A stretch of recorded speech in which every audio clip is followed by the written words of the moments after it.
Hey everyone, it's Sephorand. On this second video on Monster Hunter Frontier Z, I want to take you guys through on the Hunter's Road. But before we get into the Hunter's Road, a little history on it. When Monster Hunter Frontier G6 first opened its doors to its players on 19th November 2014, it introduced a brand new system based upon the legend on the Monster Hunter world, the Sky Corridor. A quick summary on what the Sky Corridor is: it's basically a giant tower with traps on every floor. It's said the tower is so tall it literally pierces the sky. These traps range from spinning mechanical blades, modified monsters, spikes, fireballs, and more. There would be around 2 to 4 puzzles on every floor, and once you've climbed up high enough, you stand trial against the Warden of the Sky Tower, Dure Mudira. In the Z update, the Sky Corridor has been replaced with a more streamlined, straightforward version of the system, called the Hunter's Road. While the Sky Corridor was more of a gauntlet of dexterity, the Hunter's Road feels more of a boss rush. I'll give an example using a Kirby game. If the Sky Corridor is the normal levels, you pass through mobs then end up at a boss after a few screens, the Hunter's Road is the boss rush survival mode, where you are placed against boss after boss of the game back to back.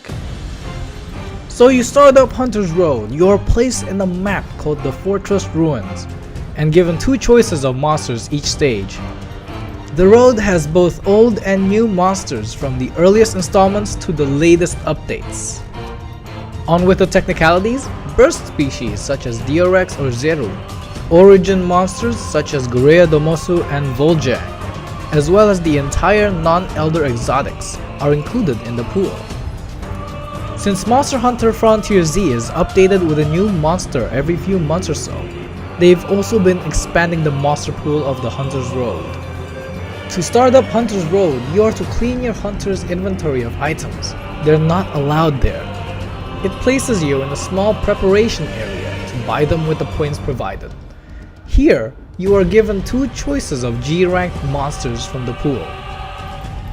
You can pick one or the other. However, the monster chance is completely random, based on the stage. At times, you may be given 2 lower-tiered monster choices, such as a Gypceros or a Bungonga. At times, you may be given 2 high-tiered monsters, such as Rajang or Kushala. With the pool of monsters, some monsters people tend to pick, others not so much. Some monsters are avoided entirely. But at times, there is a choice of the Shakalaka bonus rooms, which is pretty much just a few shakas in the arena. The bonus aspect of the Shakalaka room, aside from an actual breather from a battle, is that they reward medals upon completion, and that can be collected and redeemed for lobby gestures. Here's a few of them.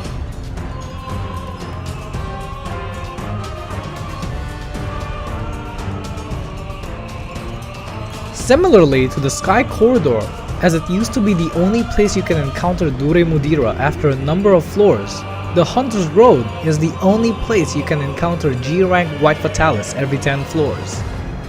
After the first Fatalis at stage 10, levels 11 and up include Zenith monsters from the available roster, again based upon RNG. That was a brief quick summary on what the Hunter's Road is. So what's the point on doing the Hunter's Road then? Just for a challenge?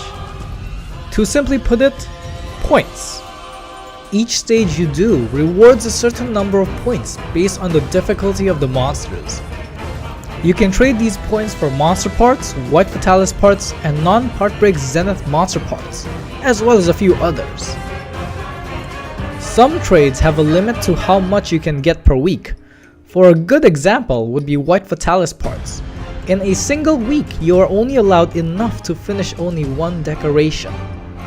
Other trades require you to reach a certain stage. How far does the road go? Does it end at floor 20? No. It goes on forever. I'm not kidding. You get more points the higher up you go, but the monsters get harder and harder. My personal record goes up to floor 50. A few friends have told me 70 plus is when monsters do chip damage to take out a third of your health. A leaderboard exists for the Hunter's Row. The highest amount of floors anybody has ever reached is 1,300. Well, what happens when you cart them? The Hunter's Road is quite special. Every hunter gets 3 carts individually. If you take that fireball to the face and take your third cart, you are sent into a spectator mode, while your friends continue to battle the current stage. However, you don't get to revive. There is a solo option as well for the Hunter's Road. If you use up your 3 carts, you are sent back to Mesoporta as a normal quest would. Likewise, when everyone in Multi-Road has entered spectator mode, the quest ends on the last finished floor. But wait, Seth, what happened to Dure since they removed the tower? The Monster Hunter Frontier Z devs were kind enough to provide us with a Dure option in the same quest giver, so no more tower climbs required.